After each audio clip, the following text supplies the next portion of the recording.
Kondisi barang bukti yang diserahkan ini dalam keadaan baik dan ini merupakan hasil dari koordinasi dan upaya serius kejaksaan dan didukung oleh kementerian terkait, pihak-pihak terkait, termasuk yang terakhir dari Satgas Penertiban Kawasan Hutan.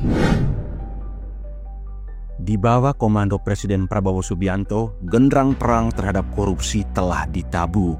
Tidak ada lagi tempat yang aman bagi tikus-tikus berdasi yang selama ini bersembunyi dalam gerbong kekuasaan, memperkaya diri sambil menggerogoti uang rakyat. Dari istana hingga ke pelosok negeri, operasi besar-besaran sedang berlangsung. Setelah skandal mega korupsi di Pertamina Patraniaga terbongkar dengan nilai kerugian negara mencapai 1.000 triliun rupiah, kini radar Kejaksaan Agung menyoroti skandal korupsi lahan kelapa sawit. Ini bukan sekadar kasus biasa, melainkan skema licik yang telah berlangsung selama lebih dari 1 dekade menguras kekayaan negara hingga dikabarkan merugikan keuangan negara sebesar 850 triliun. Para oligarki dan pengusaha gelap yang selama ini merasa tak tersentuh hukum kini mulai panik. Mata hukum negara tak lagi bisa dibohongi. Kasus yang menyeret konglomerat Surya Darmadi adalah contoh nyata betapa sistematisnya kejahatan ini. Dengan kerugian negara mencapai 100 triliun rupiah hanya dari satu pengusaha, bisa dibayangkan seberapa besar jika semua kasus serupa diungkap terang benderang oleh Kejaksaan Agung. Korupsi sawit ini begitu rapi, mulai dari izin lokasi yang memerlukan tanda tangan bupati atau wali kota, izin lingkungan dari pemerintah, hingga izin usaha perkebunan dan surat pelepasan kawasan hutan dari Kementerian Lingkungan Hidup dan Kehutanan. Semua proses ini telah lama menjadi ladang permainan para pengusaha hitam. Namun, kini tak ada lagi kompromi. Presiden Prabowo telah membentuk Satgas Penertiban Kawasan Hutan atau Satgas PKH melalui Peraturan Presiden Nomor 5 Tahun 2025. Hasilnya luar biasa. Hingga 23 Maret 2025, lebih dari 1 juta hektar lahan telah direbut kembali dari cengkraman para koruptor. Lahan-lahan yang dulu menjadi simbol ketidakadilan kini disita untuk kepentingan rakyat. Langkah konkret sudah dimulai. Pada 10 Maret 2025, negara menyerahkan tahap pertama lahan seluas 221.868 hektar yang sebelumnya dikuasai Duta Palma Group. Kemudian tahap kedua sebanyak 216.997 hektar lahan dari 109 perusahaan lainnya juga telah diserahkan kepada PT Agrinas Palma Nusantara, sebuah BUMN yang akan mengelola lahan ini untuk kesejahteraan bangsa.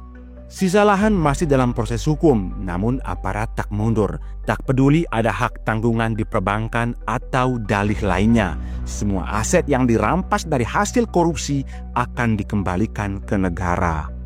Kasus ini akan semakin terang benderang jika di balik penguasaan aset yang ilegal ini ditemukan bukti suap menyuap antara pengusaha dan aparatur pemerintahan.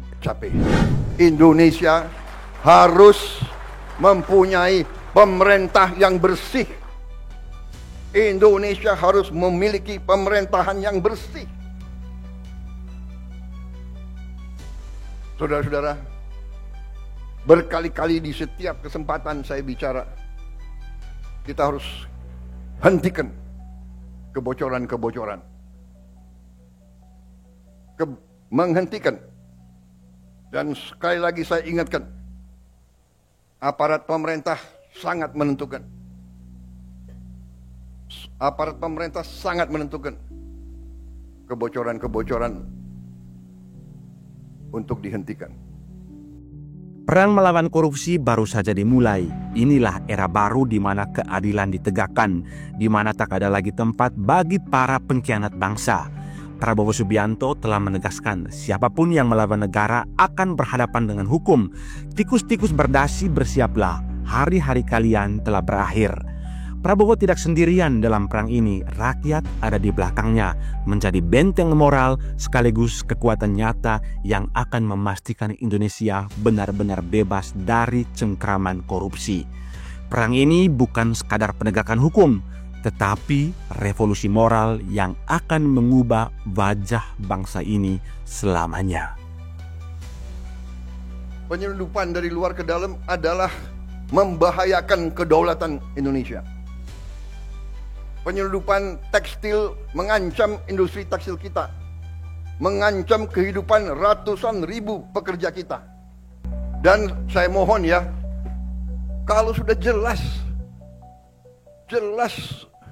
melanggar, jelas mengakibatkan kerugian triliunan, ya semua unsurlah.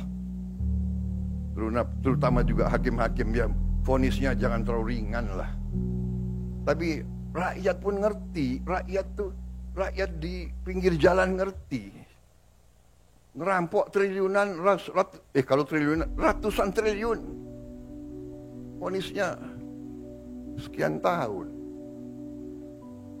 Nanti jangan-jangan di penjara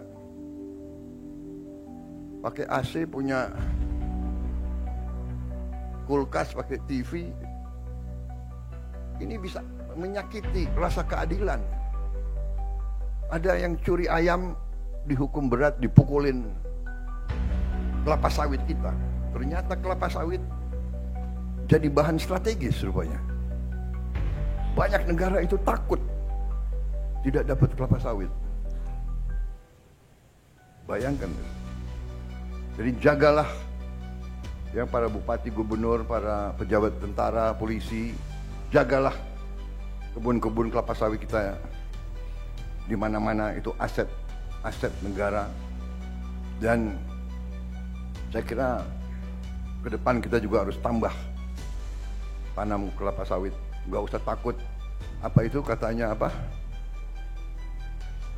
Membahayakan apa itu? Deforestation, ya kan? Namanya kelapa sawit, ya pohon. Ya kan? Betul gak?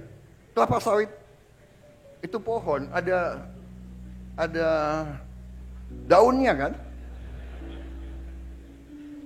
Ya, dia keluarkan, dia menyerap karbon dioksida. Dari mana kok kita dituduh? Ya kan? Yang boten-boten aja itu orang-orang itu. Jadi kita baik-baik aja, kita tidak, bahkan mereka bingung waktu mereka mau apa tuh? Ngomong-ngomong mau batasi, kita nggak boleh apa? Eropa kan mau batasi, sekarang bingung sendiri. Saya bilang, oh terima kasih, kita nggak jual ke Anda, terima kasih, saya bilang. Mereka panik sendiri di situ sekarang. Tuh, nanti semua industri coklat mereka kacau itu kan.